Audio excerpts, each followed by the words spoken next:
Hi, welcome to the Recovery Daily podcast. I'm your host, Rachel Abbasi. I'm a grateful recovering alcoholic and stroke survivor. Welcome. I was going to say it's nice to see you, but I don't see anyone. It's nice for you to see me. Okay. The topic today is distinguishing between empathy and compassion. So I'm going to explore how to distinguish between the two, signs you might be over empathetic, and ways to shift towards a more compassionate approach that's healthier for everyone. So I'll start by defining empathy and compassion. And while these terms are often used interchangeably, they are distinct concepts, really in what's going on inside of us. That's my experience. So empathy is the ability to feel and understand another person's emotions as if they were your own. It's like stepping into someone else's shoes and experiencing their pain, joy, or sorrow. I'm sure that you've run across people that have zero empathy, you know? Okay, so compassion, on the other hand, goes a bit further in a way. It's about recognizing that suffering that somebody might be feeling and then having a strong desire to alleviate it. Compassion is more action oriented and it involves a sense of caring and an urge to provide support. So I would say that that empathy is more of a passive expression and compassion is more active. So think of empathy as a shadow, somebody else's shadow. So let's say somebody's grieving, and if you are experiencing empathy, you are that person's shadow. Compassion is more like the lantern that lights the path for that person with the intention to provide help and support. So, what are the signs of over empathy? And I have talked about this quite a few times recently because I feel like there's just a lot going on with me and people around me. And it might be that I'm just really in a phase that I'm super sensitive. I know I've always been very empathetic, and I understand that there are times that I just am owning somebody else's pain. And I talked to my psychiatrist about it because I had recently experienced over empathy. And it was to the point where it was not healthy for me. And at this time of my recovery, I can't handle additional stress. And I was taking on somebody else's stress for no reason. It's like I wanted to help them. I wanted to do something for them. I wanted their pain to go away. So I subconsciously was maybe thinking that if I took on that pain, that it would alleviate some of it from them. Obviously, that's not possible. So I'll tell you what over empathy looks like for me. So while empathy is essential for forming connections with other people, and it's how we can better understand each other and our suffering and our joys, too much empathy can lead to emotional exhaustion and can really affect us physically. And it does not allow for progress in any direction for anyone to get better or feel better. So here are some of the signs that you might be over empathetic. Emotional overload. So you constantly feel overwhelmed by other people's emotions and find it hard to separate yourself from their pain. I have one person in my life that whenever I talk to her, she's always talking about a tragedy. It's always something terrible that she is talking about. And it makes me feel like I don't know why that is. I think some people thrive over in drama. I think this is not that. I think this is more of an unhealthy um, way to always sit in some sort of stressful zone. I don't know if that makes sense to you, but it makes sense to me. And it seems like it's this constant level of uh, overwhelmingness that this person feels. It's like they seek um, pain, they seek tragedy and suck themselves into it. So that kind of emotional overload is a sign that you might be over empathetic. It might be a sign that you need to talk to a psychiatrist or a therapist too. I'm just saying. Okay. Next, physical symptoms. So stress, anxiety, or even physical symptoms like headaches, stomach ache, nausea, fatigue. These might arise when you're taking on too much emotional weight of someone else, someone else's pain. So, this morning we did a meditation and it was about ta-da, empathy versus compassion. And what he said in the meditation, this was on the Calm app. He said, picture somebody or something that you feel empathy for. And so he said, picture a sick animal.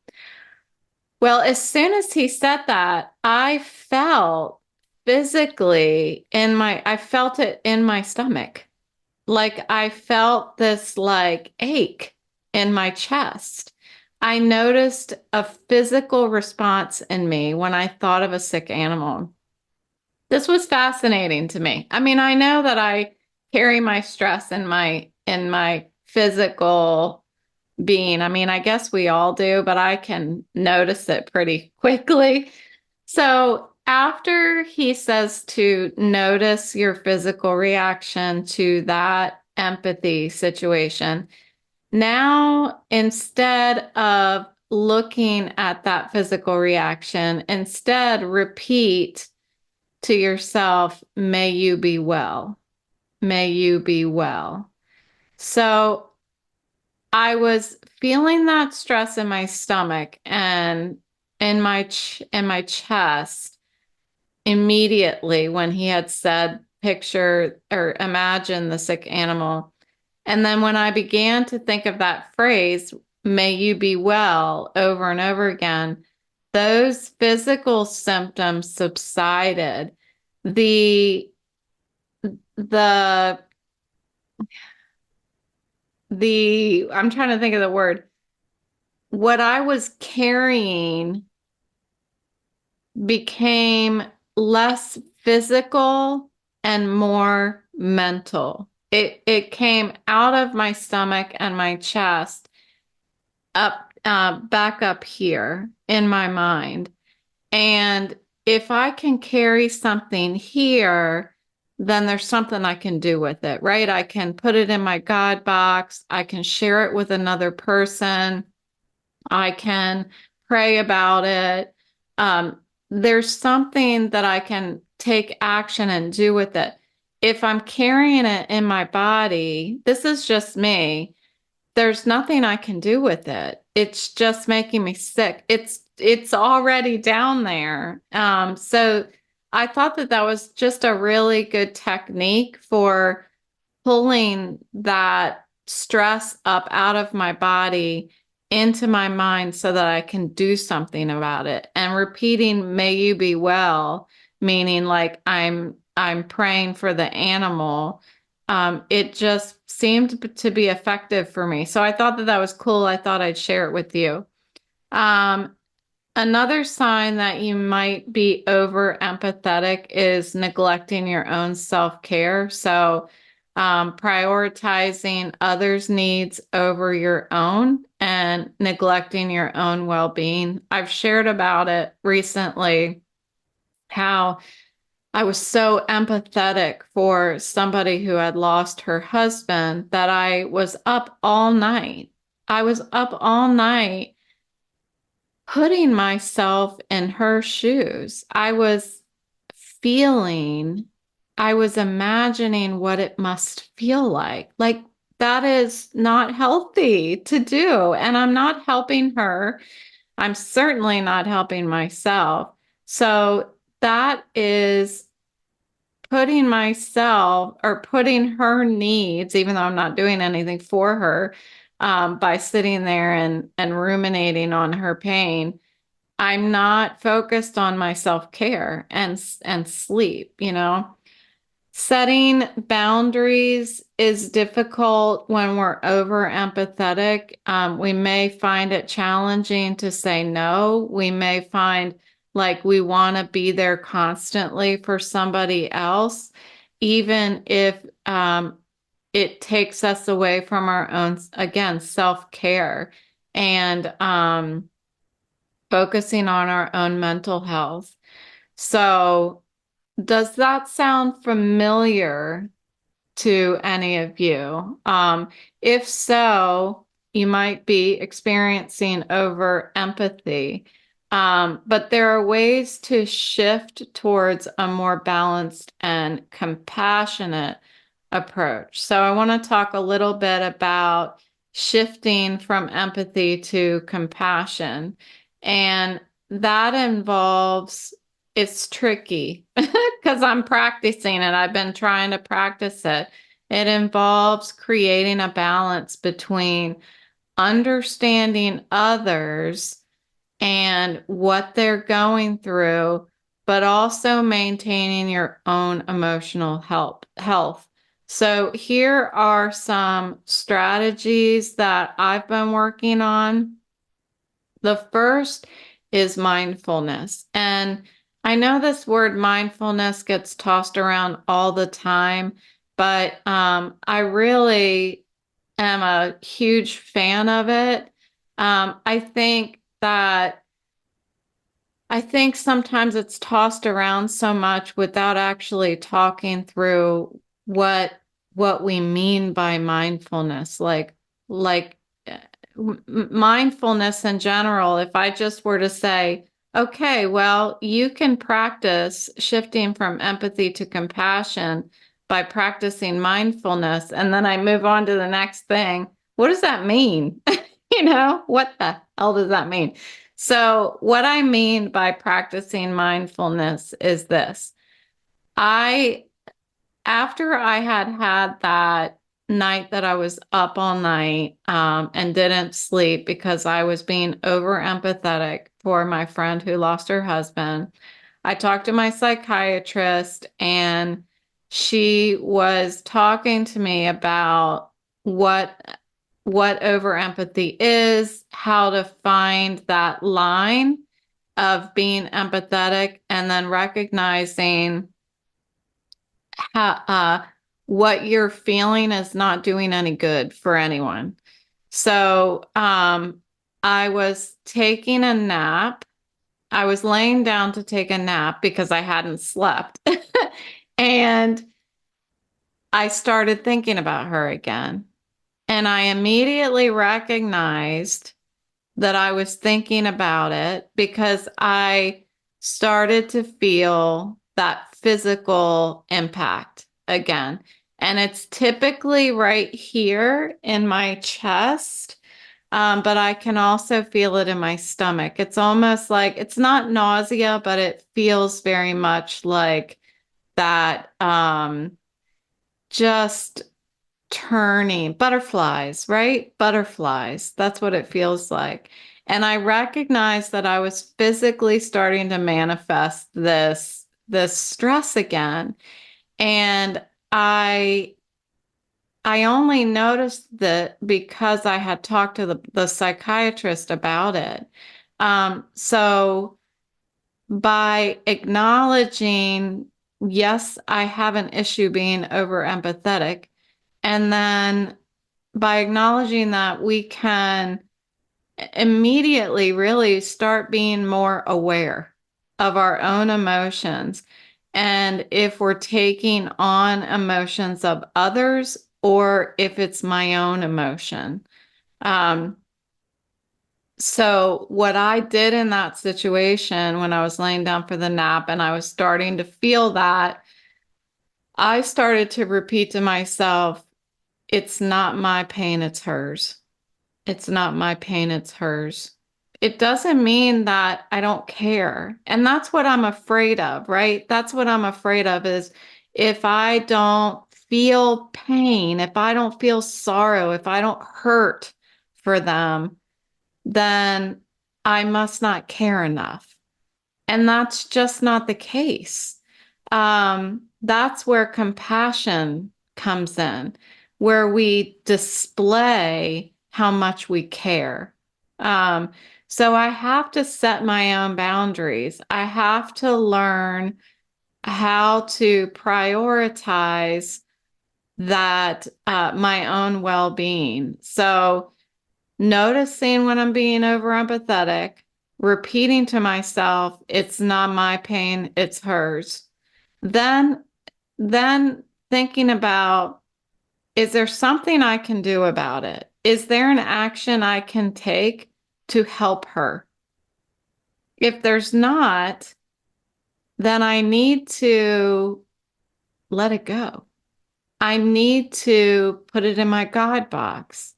I need to you know, journal. But what I can't do is sit in it, is swim in it like it's a pool, you know? I can't just sit and do the backstroke in it because I'll sit in it all day long. I need to allow her to process her pain. I can't, no matter how much I try, I cannot process someone else's pain. And there is a woman right now that I'm trying so hard to not be over empathetic about. She is facing losing her daughter from cancer. And it is a situation that is one that all mothers are fearful of, I'm certain. Um, and it is really difficult to not just let my mind travel and put my feet in her shoes and just start grieving. Um, but it's not my pain, it's hers. Um, I have my own pains in my life. And by trying to process her pain in my own way, um, I'm not doing anything for anyone. If I want to do something for her, I can send her a card. I can send her flowers. I can call her. I can do something to express my love and my prayers. I can do something to let her know that she's not alone, that I'm thinking of her, but I just can't process her pain for her. And I have to set my own boundaries to keep myself healthy, not only for being able to be present for her when it's time, but um, to be present in my own life. If, I have to be ready for what's happening in my own life. And I've got a lot. I've got a lot that's going on, and I have to protect myself from further stress. So developing emotional resilience through this kind of self-care um, will help to be able to be there for others when they need us. So keeping up with exercise, journaling, making sure we're getting enough sleep, going out for a walk, spending time in nature. These are the things that help build us up so that we can be stronger for others. Focusing on solutions. When I stayed up all night that night thinking of my friend, um, I was not thinking of a solution. I was not thinking of helping her. I was merely feeling her pain. So compassion rather than empathy involves action. So channel these empathetic feelings into some sort of constructive support. What I've ended up doing for this friend of mine is I've sent some meal gift certificates to her and her family. That's something that I can do that actually will help her support her while she's grieving. She needs to eat, right? If I'm sitting here just grieving for her, not only am I not eating, because that always upsets my eating, it keeps me from eating. I'm missing an opportunity to help her. And then finally, seeking support. Don't hesitate to reach out to friends, family, or a therapist of your own for support. Share your feelings, and that'll help lighten your emotional load. Um, I did have a friend reach out to me this evening and let me know that another suffering alcoholic has passed away in her network. And it's interesting because I immediately felt this hole, because I know what that feels like when you lose somebody in your network who is an alcoholic. I don't even know if the person passed from alcoholism. I just know that somebody passed a friend, right? A friend passed. And the best thing that I could do is say, do you need to talk? I know what that feels like, and it can be devastating. Let me know if you need to talk. Because what I really wanted to do was sink and think about all the people that I've lost in my network, because it happens in sobriety. It happens far too much that the people that we're sitting next to in our meetings, they just don't show up one day. And it's devastating for sure. So compassion allows us to care deeply without becoming overwhelmed, without owning somebody else's pain. It enables us to be present for others while maintaining our own emotional balance. So here are some healthy, compassionate actions you can take if you find yourself in a situation where over empathy is starting to consume you. You feel it coming. The first one is an empathy break. When you start feeling overwhelmed, take a step back and breathe. Allow yourself to take a break from an emotionally intense situation. If it's not your pain, it's a little bit easier to step back and breathe. And it's okay to step away to recharge.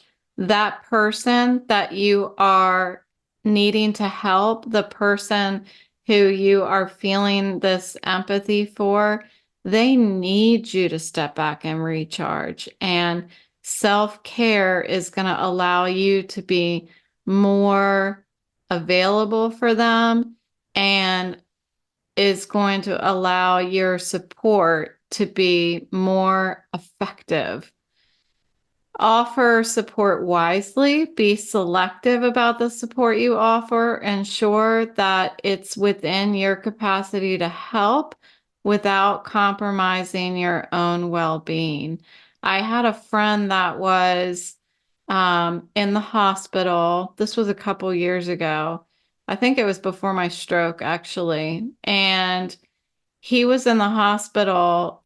He had broken his back because a tree fell on a car that he was in. And I wanted to go there. I wanted to sleep at the hospital. Like, I didn't want to leave because I just wanted him to know that I wasn't going anywhere and I'm here. Well, number one, it wasn't even appropriate because I'm not his girlfriend or anything. But that's how much I care. Like, I've known this guy for a really long time. So it wasn't appropriate, but it wouldn't have been healthy for me. I wouldn't have been doing anything for him for me to just stay there while he's in pain and going through the things. But what I could do is bring his girlfriend's stuff, bring her change of clothes. So I turned it into something more active than sitting there. So that's a really good, in my mind, demonstration of the difference between empathy and compassion. Empathy would have been me sitting there and just sitting there while he was in pain.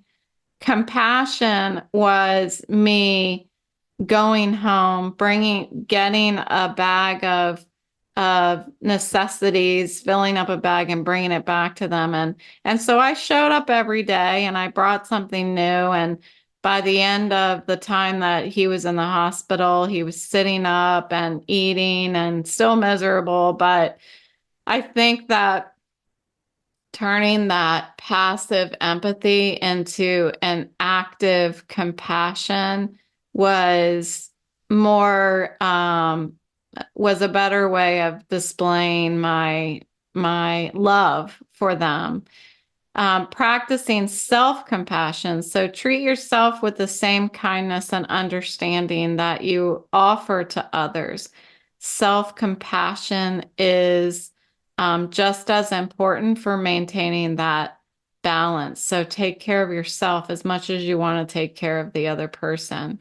So shifting towards compassion can help to create a healthier dynamic in your relationships. And of course, ensure that you're not sacrificing yourself in the process. The lesson for me in this, when I'm hurting for someone else, I ask myself, what can I do for them? If there's nothing I can do, then I have to either do something for myself that I enjoy, or journal, or call somebody and talk about it. But sitting in somebody else's pain is not healthy. And I have to give myself an empathy break if I'm starting to feel that empathy really physically affect me. So, empathy and compassion are both valuable and serve us well in their distinct ways. The key is to find a balance that allows you to connect with others while also taking care of yourself. Shifting from over empathy to compassion is absolutely tricky. I have to be very, very self aware. That's where the mindfulness comes in. And it's one that, if you can continue to practice it, will benefit you and those that you care about. So, thank you for joining me on this episode of the Recovery Daily podcast. If you found today's discussion helpful, please share it with others who might find benefit in it. And don't forget to visit my website, recoverydailypodcast.com, for more resources and a blog. And we have our book club and all kinds of stuff. So thanks for listening, and I will talk to you tomorrow.